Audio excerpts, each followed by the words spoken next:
2017 के बाद यही उपद्रवग्रस्त उत्तर प्रदेश आज उत्सव प्रदेश बन गया है। मुख्यमंत्री जी इसलिए सच बोल रहे हैं क्योंकि वो खुद उपद्रवी थे।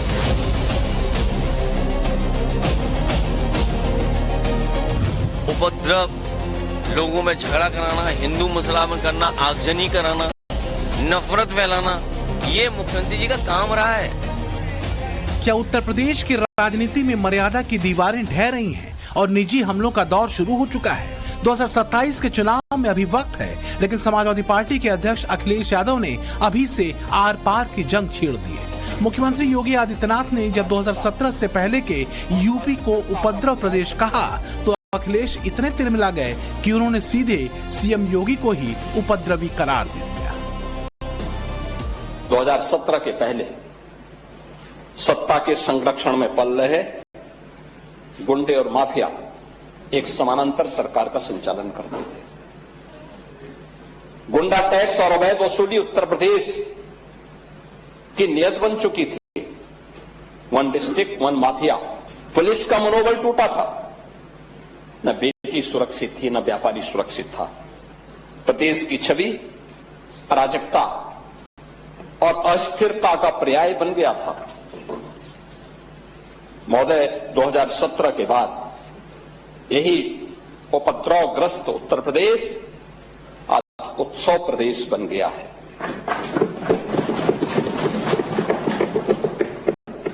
आज कानून का राज है। मुख्यमंत्री जी इसलिए सच बोल क्योंकि वो खुद उपद्रवी थे। उनके ऊपर जो मुकदमे लगे 2017 से पहले के हैं और कभी समाजवादियों ने नहीं लगाया। समाजवादियों ने तो बचाया है एक बार को। ये हम स्वीकार करते हैं, गलती है समाजवादियों की कि सहानुभूति रखते हैं कभी कभी, लेकिन सच्चाई ये है उपद्रव, लोगों में झगड़ा कराना, हिंदू मुसलमान करना, आगजनी कराना, नफरत फैलाना, ये मुख्यमंत्री जी का काम रहा है। ये मुख्यमंत्री जी में धाराएं थीं। अब सवाल उठ रहा है कि क्या अखिलेश यादव के पास मुद्दों का अकाल पड़ गया है? क्या विकास और विजन की जगह अब पर्सनल अटैक ने ले ली है? सवाल ये भी कि क्या अखिलेश ओवैसी से डर रहे हैं इसलिए योगी से पर्सनल हो रहे हैं? क्या इसलिए एसआईआर पर आर पार की लड़ाई के बाद अब योगी के हिंदुत्व पर सवाल खड़े कर रहे हैं? और दूसरी ओर सनातन गौरव की ढाल लिए योगी भी गाजी वाले प्रहार से साफ कर रहे हैं कि मुकाबला तुष्टिकरण बनाम राष्ट्रवाद का ही होगा। तो कैसे राम जी लाएंगे राम राज? आखिरी में बैठा रहे, सोचिए। जो राम है उन्हें आखिरी बेंच पे बैठा रहे। राम को आखिरी बेंच पे बैठा सकते हैं? ये बीजेपी वाले बेंच से बाहर हो जाएंगे इस बार विधानसभा के चुनाव में। समाजवादी पार्टी के लोग गाजी के मेले का समर्थन करते हैं। ये गाजी कौन था? ये गाजी जो भारत की परंपरा और संस्कृति को रौंदने के लिए आया था। सियासी गलियारों में चर्चा है कि अखिलेश यादव की बेचैनी दो मोर्चों पर है। एक तरफ मुस्लिम वोट में सेंध लगाते असदुद्दीन ओवैसी, तो दूसरी तरफ हिंदुत्व के सबसे मुखर चेहरे योगी आदित्यनाथ। तो क्या ओवैसी की सेंधमारी से वोट बैंक को बचाने के लिए अखिलेश खुद को योगी का सबसे बड़ा दुश्मन साबित करना चाहते हैं? तो क्या इसलिए यूपी की राजनीति में इतिहास, आस्था और पहचान तीनों चुनावी हथियार बन चुके हैं? सवाल ये भी कि क्या 27 में यूपी का सियासी मुकाबला सिर्फ विकास पर नहीं बल्कि पर्सनल और परसेप्शन पर भी होने वाला है? अखिलेश का पर्सनल होना उनकी मजबूरी है या ओवैसी के बढ़ते कद से पैदा हुई बेचैनी? और सबसे बड़ा सवाल ये कि बदले हुए यूपी से सबसे ज्यादा परेशानी किसको है? ब्यूरो रिपोर्ट, टाइम्स नाउ, नव भारत। नमस्कार, टाइम्स नाउ नव भारत पर राष्ट्रवाद के स्पेशल एडिशन में लखनऊ से आपका बहुत बहुत स्वागत है। आपके साथ मैं हूं राकेश पांडे। सवाल ये कि 26 का एजेंडा क्या 27 का ट्रेलर दिखा रहा है? सवाल ये भी कि अखिलेश यादव कह रहे हैं कि सीएम योगी आदित्यनाथ खुद उपद्रवी हैं। ये मामला इतना पर्सनल क्यों होता जा रहा है? सवाल ये भी है कि यूपी में ओवैसी की बढ़ती ताकत, क्या अखिलेश यादव डर की वजह से यात्रा पर निकल रहे हैं, समीकरण बदल रहे हैं, मुस्लिम लीडरशिप को शामिल करने की बात हो रही है? और सवाल ये भी कि योगी के हिंदुत्व पर सवाल उठाएंगे, एसआईआर पर आर पार करेंगे, क्या इसी से चुनाव जीतेंगे? इन्हीं सवालों पर हमारी चर्चा आज की आगे बढ़ेगी और यह तय होगा कि 27 का चुनावी मूड क्या रहने वाला है। मैं आपका परिचय यहां पर मंच पर मौजूद मेहमानों से औपचारिक तौर पर करवा देता हूं। राकेश त्रिपाठी जी मेरी दाहिनी ओर, भारतीय जनता पार्टी के नेता और प्रवक्ता, फराज किदवई मेरी बाईं ओर है, समाजवादी पार्टी के नेता और प्रवक्ता, उनके बगल में असीम वकार जी हैं, एमआईएम के नेता और प्रवक्ता। कमलाकर त्रिपाठी जी मंच के मेरे दाहिनी ओर हैं, doctor Saurabh Malviya political analyst के तौर पर, और मंच के इस और आखिर में डॉक्टर एमएच खान हैं, पॉलिटिकल एनालिस्ट के तौर पर। आप सभी का बहुत बहुत स्वागत है। शुरुआत में फराज किदवई आपसे करता हूं, और सवाल बहुत सीधा सा है कि आप इमेज को डेंट करने की कोशिश कर रहे हैं योगी आदित्यनाथ को उपद्रवी कहकर। नहीं राकेश भाई, देखिए ऐसा बिल्कुल नहीं है। आज की तारीख में जो भारतीय जनता पार्टी की सरकार चल रही है, माननीय मंत्री जी भी बैठे हुए हैं, तो आदरणीय अखिलेश यादव जी जनता की आवाज उठा रहे हैं। और वो क्यों बोल रहे हैं? वो इसलिए बोल रहे हैं कि लॉ एंड ऑर्डर से लेकर के हेल्थ तक आज की तारीख में जो उत्तर प्रदेश की स्थिति है वो जनता के सामने ला रहे हैं। अब मैं दो तीन चीजें आपके सामने रखता हूं कि आदरणीय अखिलेश यादव जी ऐसा क्यों कह रहे हैं। प्रॉब्लम तब होती है जब बलिया के एक सरकारी अस्पताल में टॉर्च से मरीजों का इलाज किया जाता है, तो वहां पर दो समस्या होती हैं। पहली समस्या यह होती है कि वहां पर इसका मतलब बिजली नहीं आ रही है, और जब बिजली नहीं आ रही है तो जनरेटर का भी इंतजाम नहीं है। दूसरी बात यह है कि अभी कुछ दिन पहले आपने देखा था कि गोंडा के सरकारी अस्पताल में ऑक्सीजन पाइप के ऊपर चूहे चल रहे थे, और सरकारी अस्पताल में ही पेशेंट के बेड के बगल में कुत्ते सो रहे थे। तो जब ये स्वास्थ्य व्यवस्था का हाल होगा तो आदरणीय अखिलेश यादव जी तो आवाज उठाएंगे। राकेश भाई, फराज भाई, नहीं सुनिए, आप आवाज उठाइए। अब यहां से एक काउंटर है, और काउंटर यह है कि आपने बहुत आसानी से इसको ट्विस्ट करने की कोशिश की। उपद्रव का मतलब सीधे कानून व्यवस्था से जुड़ा होता है। आपको कानून व्यवस्था पर बोलना चाहिए था, लेकिन आपको पता है कि कानून व्यवस्था पर हमारी पिच कमजोर है। सपा शासन राज में पहली बार उत्तर प्रदेश 5 तरीके के अपराधों में नंबर 1 बना था, तो आप अस्पतालों की अव्यवस्था और दूसरी अव्यवस्था पर गए, कानून व्यवस्था पर नहीं। मैं बता रहा हूं। देखिए राकेश भाई, ministry of social justice and empowerment की रिपोर्ट है। ये माननीय मंत्री जी बैठे हैं, इनको पता होगा। ये मिनिस्ट्री मेरे पास तो है नहीं, या मेरी पार्टी की तरफ से तो चलती नहीं है। Ministry of social justice and empowerment की रिपोर्ट है कि पूरे देश में अगर दलितों के ऊपर सबसे ज्यादा कहीं अत्याचार हो रहे हैं तो वो उत्तर प्रदेश में हो रहे हैं। अब बताइए कानून व्यवस्था। दूसरी बात मैं आपको बता दूं कि अगर शाहजहांपुर के एक अस्पताल में, अब समझिएगा बात, मैं हेल्थ पे नहीं जा रहा हूं, शाहजहांपुर के एक अस्पताल में अगर एक महिला मरीज का बलात्कार होगा तो इसका मतलब तो यह हुआ कि स्वास्थ्य व्यवस्था भी चौपट और कानून व्यवस्था भी चौपट। राकेश त्रिपाठी ये कह रहे हैं कि सीएम योगी आदित्यनाथ को उपद्रवी कह देना जस्टिफाइड है और जस्टिफाई कर रहा है। देखिए, जिन्होंने उपद्रवियों का हमेशा संरक्षण किया हो, मुजफ्फरनगर के दंगे के आरोपियों को हेलीकॉप्टर में बैठाल करके मुख्यमंत्री निवास में चाय नाश्ता कराते रहे हो, माफियाओं के कुत्तों से मंच पर सार्वजनिक तौर पर हाथ मिलाते रहे हो, जिन्हें इनकी गलबहिया बिना मुख्तार और अतीक के कभी चलती ना रही हो, साइकिल का पैडल इन्हीं अपराधी माफियाओं के दम पर ही चलता रहा हो, वो आज जब उपद्रवियों की बात करते हैं तो उनको आंकड़ा देखना चाहिए कि कैसे उत्तर प्रदेश में योगी आदित्यनाथ जी की सत्ता संभालने के बाद से आज उत्तर प्रदेश में एक भी सांप्रदायिक दंगा नहीं हुआ है। वरना उत्तर प्रदेश का कोई ऐसा जिला बाकी नहीं था, कोई ऐसा जिला बाकी नहीं था। वो लखनऊ हो या बाराबंकी हो, वो रामपुर हो या मुरादाबाद हो, बरेली हो या मऊ हो, उत्तर प्रदेश के हर जिले में सांप्रदायिक दंगे, कर्फ्यू लगाना उत्तर प्रदेश की नियति बन गई थी। लेकिन अब इस जो बच्चे अभी पैदा हुए हैं पिछले 7-8 वर्षों में, उन्होंने कर्फ्यू का नाम भी नहीं सुना होगा कि उत्तर प्रदेश के किसी जिले में कहीं भी कभी भी कर्फ्यू लगाने की नौबत आई हो। इनको पीड़ा होती है, दर्द होता है। एक चीज राकेश जी, फराज भाई बहुत बोलना चाह रहे हैं। एक चीज, एक काउंटर इसमें भी है कि कानपुर में शिवम मिश्रा नाम का एक लड़का लैम्बोर्गिनी से कुचल देता है। कमिश्नर कह रहे हैं कि नहीं, शिवम ही गाड़ी चला रहा था, उसके बावजूद भी सारी जमानती धारा है। अच्छा, मांग रहे हैं रिमांड लेनी थी तो गैर जमानती धारा क्यों नहीं लगी? देखिए, किसी भी स्पेसिफिक इशू पर जब आप बात कर रहे होते हैं तो उसके कानूनी पहलुओं को देखना आवश्यक है। उत्तर प्रदेश की पुलिस ने गिरफ्तार किया या नहीं किया, ये सच है या नहीं है। अब कोर्ट ने अगर जमानत दे दी है तो कोर्ट की जमानत को लेकर के भी सरकार पर सवाल खड़े करे, मुझे लगता है लोकतंत्र में ये ठीक नहीं है, ये न्यायपालिका का काम था। जमानत, अब जहां तक धाराएं जमानती है या गैर जमानती है, ये दूसरे पक्ष के पास शक्ति है। वो चाहे तो कोर्ट के अंदर एप्लीकेशन दे करके जमानतों को बढ़ाने के लिए एप्लीकेशन कर सकता है। एक छोटी सी बात जोड़ दूं, इन्होंने स्वास्थ्य को लेकर के कई सारी बातें उठाई। उत्तर प्रदेश के यही राजधानी लखनऊ, लोगों को याद होगा कि कैसे सीएमओ और एसीएमओ की गोली मारकर के हत्या होती थी एनएचएम और एनआरएचएम जैसे घोटालों में। लेकिन उत्तर प्रदेश में 17 मेडिकल कॉलेज से लेकर के आज हर जिले के पास अपने मेडिकल कॉलेज की यात्रा योगी आदित्यनाथ सरकार में हुई है। ये बात इनको फराज किदवई, फिर मैं असीम जी आ रहा हूं आपके पास। बस 2 चीजें हैं।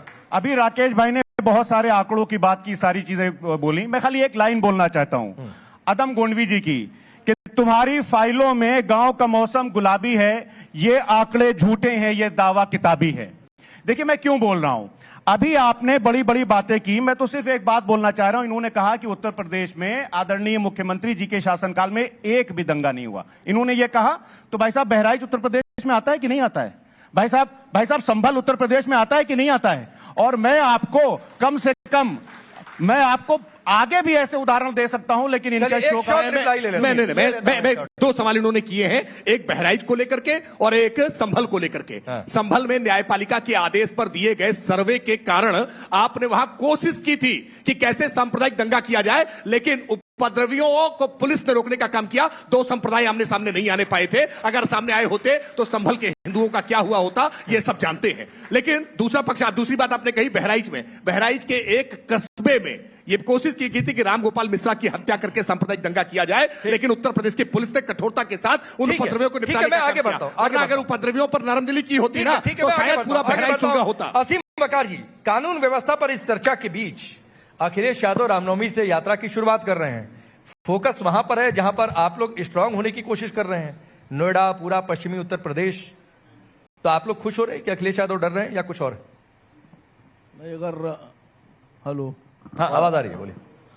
रामनवमी से शुरू कर रहे हैं, रामनवमी के बाद। हाँ, ये खबर नहीं है सर, अगर वो ईद से शुरू करते तो खबर होती।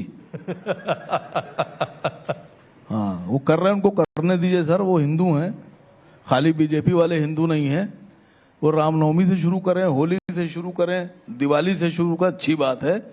और हरकत में बरकत होती है, हम लोग ये कहते हैं कि हरकत करते रहो, उसमें बरकत होगी।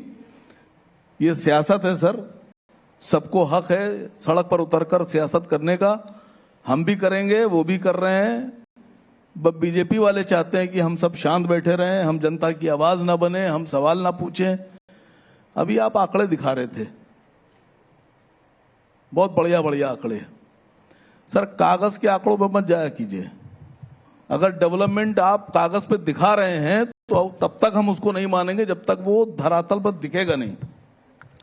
अगर आप डेवलपमेंट कर रहे हैं तो आपको कहने की जरूरत नहीं होगी, लोग अपने आप आंखों से देखेंगे, कानों से सुनेंगे और एहसास करेंगे। अच्छा, लेकिन अगर आपको सर, अगर आपको ये बताना पड़े बार बार कि हम डेवलपमेंट कर रहे हैं, हम कर रहे हैं, हमने ये कर दिया, तो ये गारंटी है कि आपने कोई डेवलपमेंट नहीं किया है, आप सिर्फ जबान की बात कर रहे हैं। ठीक, ये आपके बगल में बैठे, हाथ मिलाएंगे इनसे? आप लीजिए, मिला लेते हैं, आइए। अरे ऐसा वाला हाथ नहीं, आइए आइए। नहीं ऐसा वाला हाथ नहीं, गठबंधन वाला हाथ।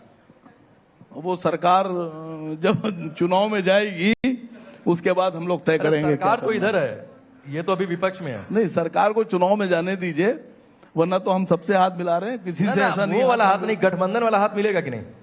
नहीं, गठबंधन वाला हाथ अभी कहना मुश्किल है, अभी कहना मुश्किल है।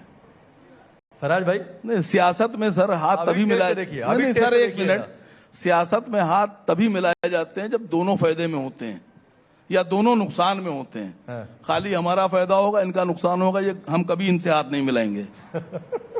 और खाली इनका फायदा होगा, सुनिए सर, अभी देखिए ना मजा, अगर ये फायदे में है और हम नुकसान में है तो ये हमसे हाथ नहीं मिलाएंगे। अरे अभी देखिए ना, फराज भाई माइक उठाइए, माइक जी बताइए। अरे वही सवाल है, हाथ देखिए, ऑल इंडिया मजलिस इत्तेहादुल मुस्लिमीन से हाथ मिलाएंगे कि नहीं मिलाएंगे, ये हमारे राष्ट्रीय अध्यक्ष आदरणीय अखिलेश यादव जी तय करेंगे। ठीक। लेकिन हमारा एक पर्सनल मानना है, आसिम भाई हमारे भाई हैं, बड़े भाई हैं, इनकी मैं बहुत रिस्पेक्ट करता हूं, और असदुद्दीन ओवैसी साहब की मैं बहुत तारीफ करता हूं। वो बहुत अच्छे आदमी हैं, राष्ट्रभक्त आदमी हैं, और आदरणीय प्रधानमंत्री जी ने ऑपरेशन सिंदूर के बाद उनको भेजा दुनिया के डिफरेंट हिस्सों में कि जा करके भारत की बात रखिए। इसकी जवाब दूंगा। तो इसका मतलब यह हुआ कि असदुद्दीन ओवैसी साहब के ऊपर जो राकेश त्रिपाठी जी इल्जाम लगाते थे वो गलत है, और आदरणीय प्रधानमंत्री जी पूरा भरोसा उनके ऊपर इल्जाम लगाते थे। सुनिए, क्या इल्जाम लगाते थे? अरे बार बार भारतीय इल्जाम क्या लगाते? मैं बता रहा हूं, उनके ऊपर अक्सर इल्जाम लगाते थे ना कि वो देश के लिए नहीं सोचते हैं। ये अक्सर भारतीय जनता पार्टी इल्जाम लगाती है, लेकिन उनके राष्ट्रवाद पर आदरणीय प्रधानमंत्री जी ने मोहर लगा दी। मैंने तो कभी नहीं सुना कि ओवैसी के राष्ट्रवाद पर कभी बीजेपी नेता ने सवाल नहीं, उठाया? देखिए, सांप्रदायिक सद्भाव बिगाड़ने के लिए दंगा कराने की नीयत रखने वाले लोगों को निश्चित तौर पर आरोपित करते रहेंगे, लेकिन देश पहले है, दल बाद में है। और जब ऑपरेशन सिंदूर के मामले में पूरी दुनिया के सामने भारत की सेना के शौर्य को प्रदर्शित करने का मामला था, तो सारे दलगत राजनीति से ऊपर उठ करके सबको साथ आना राकेश भाई, मैं चाहिए। लेकिन कहना कुछ लोग चाह तब भी थे जो देश की तो सेना पर राजीव सवाल राय उठा भी रहे गए थे समाजवादी पार्टी से। आसिम भाई, आप कुछ कहना चाह रहे हैं? न देखिए, बड़ी खूबसूरती से आरोप लगाया फराज साहब ने। मैंने आरोप लगाया? साहब सुन तो लीजिए सर। मैंने तो तारीफ की आपकी सर। सुनिए सर, जब ऑपरेशन उनको आलोचना लगी ना, रुक सिंदूर, जाइए। जब ऑपरेशन सिंदूर शुरू हुआ और खत्म हुआ, तो देश के सामने एक बड़ी बात खड़ी हो गई कि कौन लोग इस ऑपरेशन सिंदूर के साथ हैं, देश के साथ हैं। और बहुत से लोग ऐसे थे जो ऑपरेशन सिंदूर पे सवाल खड़े करके देश के विरोध में थे। तो ओवैसी साहब ने देश के साथ खड़े होने में अपना सम्मान समझा, और जो लोग देश के विरोध में खड़े थे वो सवाल करते रह गए। कौन देश के विरोध में था? जो हम पे आरोप लगा रहे हैं सर। कौन आरोप है? फराज भाई, नहीं, हमने कोई आरोप नहीं लगाया। मैंने तो इतनी अब प्रॉब्लम समझ गया। देखिए, ना इन्हीं ने कुछ कहा ना हमने सर, कुछ देखिए, कहा, नहीं, लेकिन ये भाग गए। नहीं, हम भागे बिल्कुल नहीं। देखिए ओवैसी साहब की मैंने बोला कि हम बहुत इज्जत करते हैं। आदरणीय प्रधानमंत्री जी ने जो उनसे कहा वो उन्होंने किया, और आगे भी आदरणीय प्रधानमंत्री जी जो उनसे कहेंगे वो करेंगे। नहीं, मैं समझ गया। इसमें कोई दो राय नहीं है। मजबूरी समझ रहा हूं। मजबूरी यह है कि अगर ओवैसी को आप लोग गठबंधन में लेते हैं तो बिहार में जो धर्म संकट था विपक्षी गठबंधन के साथ, कि फिर ये माना जाएगा कि मुस्लिम लीडरशिप उनके पास है, तो हमारे मुस्लिम वोट बैंक का क्या हुआ? ये मजबूरी आपके पास भी है। नहीं, देखिए, यहाँ मैं आपकी बात से नहीं, यहाँ मैं आपकी बात से इत्तेफाक नहीं रखता हूँ। सर, ना इत्तेफाक रखिए। सुनिए, बात तो सुनिए। नहीं इत्तेफाक रखिए, लेकिन अरे सर सर, मैं क्यों ये बात कह रहा हूं? फराज भाई, आप बोलिएगा, मैं क्यों ये बात कह रहा हूं कि जब अखिलेश यादव ये कह रहे हैं कि भर्ती वैकेंसी खुली हुई है, अभियान छोटा बड़ा मीडियम, बड़ा स्मॉल मीडियम, जो नेता आ जाए भर्ती अभियान खुला हुआ है, नसीमुद्दीन सिद्दीकी के ज्वाइन करने पर आप ओवैसी पर अगर रेड सिग्नल दिखा रहे हैं, मतलब सिर्फ यही है। बस मैं दर्शकों से बोलना चाहता हूं कि मैं इनका एक बात से जवाब देना चाहता हूं कि ये देश गांधी का है, ये देश अंबेडकर का है, और ये देश सरदार पटेल का है। क्या कोई हिंदू नेता मुसलमानों की नुमाइंदगी नहीं कर सकता है? ये कौन कह रहा है? क्या जरूरी है कि मुसलमान ही मुसलमानों की नुमाइंदगी करेगा? बिल्कुल कर सकता है। हिंदू मुसलमान, मुसलमान हिंदू की नुमाइंदगी कर सकता है, लेकिन ये आप लोग बांटते हैं। एमएच खान साहब, ये दरार दिख रही है, असर इसका दिखेगा। आपका विश्लेषण क्या है? नहीं, देखिए, समाजवादी पार्टी को मुसलमानों ने 3 बार से वोट दे रहे हैं, और जब दूसरा 2022 में वोट किया, 95% मुसलमानों ने समाजवादी पार्टी को वोट किया। 110 सीट से आगे नहीं बढ़ पाए। इनका वोट जो बेस वोट है वो आधा भारतीय जनता पार्टी के जो मंत्री जी बैठे हैं ना, इनके साथ चला जाता है, तो ये सत्ता में नहीं आ सकते हैं। अब मुसलमान ये सोचता है कि जिसके पास 20% वोट होगा और 22% वोट होगा, तो जब हम मिलाएंगे तो 42% वोट होगा। तो किसके साथ? उसके बाद भाई, समाजवादी पार्टी की क्या मतलब है? कोई मतलब नहीं है। कोई मतलब नहीं है। कोई मतलब नहीं है। समाजवादी पार्टी का कोई मतलब नहीं है। कोई मतलब नहीं। आप मुसलमान अगर इनके पास से हट जाए तो ये 0 सन्नाटा हो जाएंगे, ये मैं बता रहा हूं। और मुसलमान अब नहीं जाएगा इनके साथ। क्यों? आपको क्यों लगता है सर? हम इसलिए एक काम बताएं। किसके साथ जाएगा? किसके साथ जाएगा? हम कह रहे हैं बसपा के साथ जाएगा, जिसके पास 22% वोट है। बहुजन समाज पार्टी के पास 22% दलित वोट है और 20% वोट मुस्लिम, ये 42% हो जाता है। 10 सेकंड में अभी वो भी माइक उठाएंगे। नहीं, देखिए, आप पूरी बात हो जाने दीजिए, पूरी बात हो जाने दीजिए, पूरी बात हो जाने दीजिए, पूरी बात हो जाने, वरना पूरी बात करिए, पूरी बात करिए। देखिए, राकेश जी बड़े होशियार हैं और वकील हैं, कहते हैं कि जमानत हो जाती है। अरे भाई, जो दरोगा, जो सिपाही लिखता है FIR ना, वो हल्का जब लिखता जमानत हो जाती है, तो ये हल्का कराते हैं। ये फतेहपुर में, आप इसका जवाब दीजिएगा, फतेहपुर में जो मकबरे पे चढ़ के दंगाइयों ने, बजरंग दल के लोगों ने ऐलान करके कहा था कि मैं परसों आऊंगा और मकबरा को तोड़ूंगा, वहां पर क्या हुआ? होमगार्ड के 4, नहीं, बहुत इंपॉर्टेंट मामला है ये, वहां पर 4 होमगार्ड लगा दिए गए थे कि तुम इनको रोक लो। वो तो मैं फतेहपुर की जनता को धन्यवाद देता हूं ठीक है कि उधर से कुछ दंगा नहीं हुआ। वरना दंगा कराने की पूरी साजिश पीड़ा हुई है, पूरी साजिश बड़े के टूटने पर इतनी पीड़ा हुई, लाखों मंदिर नस्तनाबूद कर दिए, एक बार मजम्मत नहीं कर सकते। खान साहब मजम्मत करिए, हिम्मत है मैं तो। मजम्मत करता हूं, मैं करता हूं, सकते हैं। मंदिर भी होना चाहिए, मस्जिद भी होना चाहिए। आपकी तरह से नहीं अच्छा, करता हूं नहीं, कि खाली मंदिर वाली मंदिर बात होना आई चाहिए।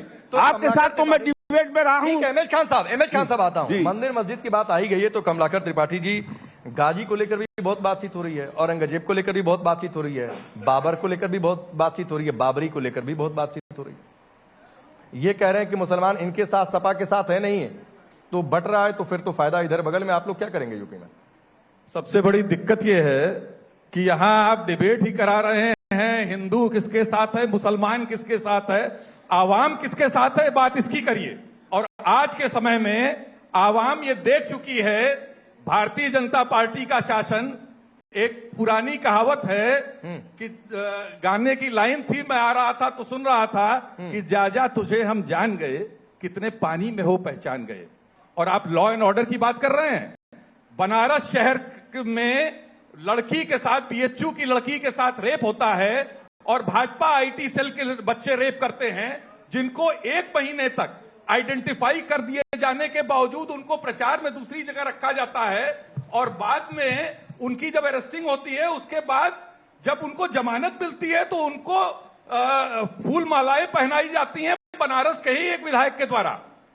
यहां पर कोडीन कफ सिरप से जो स्थितियां बनी, पूरे प्रदेश भर में ड्रग्स का रैकेट चल रहा है। एक शेर है कि शीशे पे जैसे शीशा गिरे पत्थर पे छूटने के बाद हाल ये हुआ है बीजेपी को वोट देने के बाद, और राह में रहजन मिला रहबर के भेष में पहचान दे गया है मुझे लूटने के बाद। यहां पर 1 मिनट बात पूरी कंप्लीट होने दीजिए। यहां पर स्थितियां ये हैं, डबल इंजन की सरकार के नाम पर वोट मांगा गया था। केंद्र सरकार एप्स्टीन फाइल में जिस तरीके से जो है वो केंद्र सरकार के मंत्री से लेकर के और हमारे प्रधानमंत्री जी का भी नाम आता है, अब हमको समझ में आ रहा है कि किस प्रकार से ऑपरेशन सिंदूर एक फोन पर रोक दिया गया, किस प्रकार से जो है वो डील जो है वो किसानों, आपने क्या किया है? किसानों में आपने अनरेस्ट किया, आपने युवाओं में अनरेस्ट किया, यूजीसी को गलत तरीके से लागू करा करके आपने कोई कंस्ट्रक्टिव अप्रोच का काम नहीं किया। सौरभ मालवी करीब 1.5 से 2 मिनट कमलाकर त्रिपाठी जी ने बोला, लेकिन मेरे सवाल के स का भी जवाब इन्होंने नहीं दिया। किस बात का जवाब आप चाहते हैं? आप बताइए ना मुझे। आप लोग सवाल ही नहीं सुने। नहीं, मैंने आपसे क्या कहा, मुसलमान किसके साथ है और हिंदू किसके साथ है? अगर आप ये डिबेट करना चाहते हैं तो मैं इस मंच से डिबेट करना चाहता हूं। एमएच खान ने बोला, मैंने बोला क्या? एमएच खान ने कहा कि मुसलमान नहीं है समाजवादी पार्टी के साथ, और अगर साथ छोड़ दिया तो नील बेटा सन्नाटा हो जाएगा समाजवादी पार्टी का। मैंने वहां से सवाल उठाया, आपका अगर आपको ये सवाल गलत लग रहा है तो ये आपकी दिक्कत है, मेरी दिक्कत नहीं है। जनता पार्टी का कमलाकर त्रिपाठी जी, मेरा सवाल आपको गलत लग रहा है तो ये आपकी दिक्कत है। लीजिए, मेरा नाम कमलाकर त्रिपाठी है, पहली चीज। कमलाकर त्रिपाठी बोल रहा लीजिए। और दूसरी चीज, ये देश की त्रासदी है कि उत्तर प्रदेश जो सबसे बड़ा प्रदेश है, उसका डिप्टी चीफ मिनिस्टर सर इस देश की त्रासदी है। 1 मिनट सौरभ मालवी को बोलने दीजिए सर, समय कम है, सीएम का भी समय हो रहा है, रुक जाइए। ये कहता है कि तेल लगा के डाबर का, सौरभ मालवी इनको नहीं, बाबरी गुणगान करिए आप, बाबर का गुणगान करिए। बाबर का नाम तो मिटेगा ही, बाबर का नाम मिट चुका है, बाबर का नाम मिटेगा ही। आप लोग तो सबका नाम मिटाना चाहते हैं, समय नहीं है। आप कांग्रेस मिटाना चाहते हैं। राकेश जी रुक जाइए। लेकिन कमलाकर जी प्लीज, गांधी को भी मिटाना चाहते थे, लेकिन गांधी रहेगा, मैं फिर नेहरू रहेंगे, मैं फिर कैमरा उधर घुमाकर सौरभ मालवी के पास, हर वो विचारधारा रहेगी। मैं फिर कैमरा घुमाकर सौरभ मालवी के पास खड़ा हो जाऊंगा। सर रुक जाइए। सौरभ मालवी, इनको अपनी पार्टी के अंदर की त्रासदी नहीं दिखाई देती है कि इनकी पार्टी के एक नेता कह रहे हैं कि मैं राहुलवादी नहीं हूं। इनको अपनी पार्टी की त्रासदी नहीं दिख रही है, बीजेपी की त्रासदी, सपा की त्रासदी दिख रही है। देखिए राकेश जी, कांग्रेस की स्थिति उत्तर प्रदेश में वही हो गई है कि 1992 के बाद, यानी लगभग 35 साल की उम्र पूरी करने वाले पीढ़ी कांग्रेस नाम भूल गई है। कांग्रेस वेंटिलेटर पर भी उत्तर प्रदेश में नहीं है। इस सच को उत्तर प्रदेश की जनता जानती है। इसलिए कांग्रेस अपनी पहचान बनाने के लिए देश में जिंदा है, उत्तर प्रदेश में नहीं है।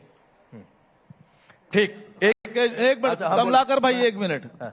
बात तो सवाल जायज है सर कि हिंदू किसके साथ, मुसलमान किसके साथ। अब हम सब मिलके पूछ रहे हैं आप किसके साथ हैं?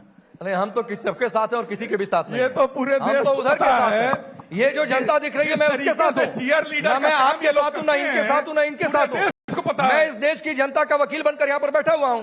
अब मेरे सवाल कभी किसी को अच्छे लगते हैं, कभी उधर बुरे लग जाते हैं, कोई सवाल स्किप कर देते हैं, किसी का सवाल पूछ लेता हूँ तो दिक्कत हो जाती है। नहीं, आप एक सवाल मैं राकेश त्रिपाठी जी से पूछना चाहता हूँ। माननीय योगी आदित्यनाथ जी, माननीय केशव प्रसाद मौर्य जी के ऊपर मुकदमे थे कि नहीं थे? चलिए, वापस लिए कि नहीं लिए? वापस लिए कि नहीं लिए? अगर आप मुझे लगता है आप अगर बेहतर होता, अदालत में बेहतर होता, अदालत में आप जाके आप बरी होते। आपने अपने कलम से आपने अपने वापस ले लिया, कलम से वापस ले लिया। नहीं, सवाल है ये बहुत बड़ा सवाल है। इस सवाल को आप इग्नोर मत करिए, इस सवाल को इग्नोर मत करिए। मैं कह रहा हूँ इग्नोर मत करिए। मैं जानता हूं, मैं व्यक्तिगत टिप्पणी नहीं करना चाहता। खान साहब ने अगर मदरसे की बजाय किसी यूनिवर्सिटी से लॉ की पढ़ाई की होती तो उन्हें मालूम होता कि किसी का मुकदमा कैसे वापस हो सकता है, संज्ञेय प्रकृति का मुकदमा क्या होता है। चलिए, अपने कलम से वापस होता है, अपने कलम से वापस होता है, अपने कलम से वापस होता है भैया। और शो देख रहे हैं ये दर्शक भी, देश के लोगों का भी, ये क्या ट्रेलर है 27 का, ये आप लोग तय करिए।